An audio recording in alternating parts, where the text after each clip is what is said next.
Chemistry diorang dua ni memang ngam gila, Mat. Hai, Assalamualaikum. 3 hajat mengisahkan seorang artis yang pernah berjaya tetapi kini bergelut dalam masalah hidup. Kembali ke kampung setelah sekian lama menjauhkan diri daripada keluarga. Kepulangannya kali ini untuk menatap ayahnya yang sedang nazak, seorang bekas banduan yang menyimpan sejarah hitam serta rahsia tersendiri. Sebelum hembuskan nafas terakhir, si ayah meninggalkan 3 hajat yang belum tertunai. Si anak kini berdepan dilema, penyesalan dan peluang terakhir untuk memperbaiki hubungan yang retak demi menunaikan hajat seorang ayah. Apa yang menarik pasal filem ni? First, aku boleh cakap movie ni nampak simple tau daripada segi jalan cerita, tapi berat daripada sudut nilai moral pasal kekeluargaan. Second, movie ni berjaya paparkan kisah yang memang kacau jiwa, Mat. Aku boleh cakap beberapa momen dalam movie ni yang mungkin relate dengan ramai orang.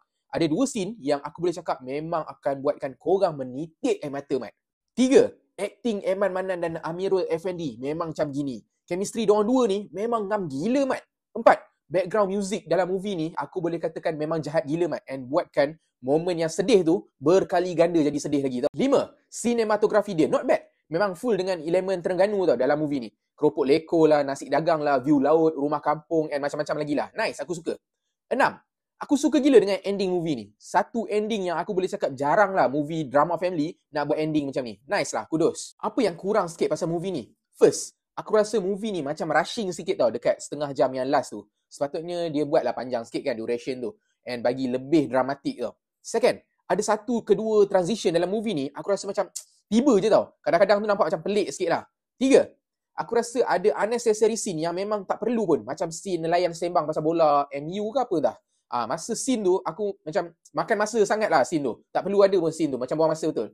4, aku rasa mood filem ni, aku tak sure dekat mana, tang mana kan. Tapi aku rasa alangkah lebih baiknya ditayangkan dekat Astro First atau Cerakarama TV3 je. Itu je apa yang aku rasa pasal filem ni. Kalau korang tanya aku, lepas filem Badak hari tu, ini pun salah satu filem yang korang wajib layan satu family. Rating aku untuk filem 3 hajat ni adalah sebanyak 7/10 bintang. So, pada korang yang dah layan filem ni, kasih review sikit. Aku nak dengar apa pendapat korang. Thank you. Kita jumpa on next review.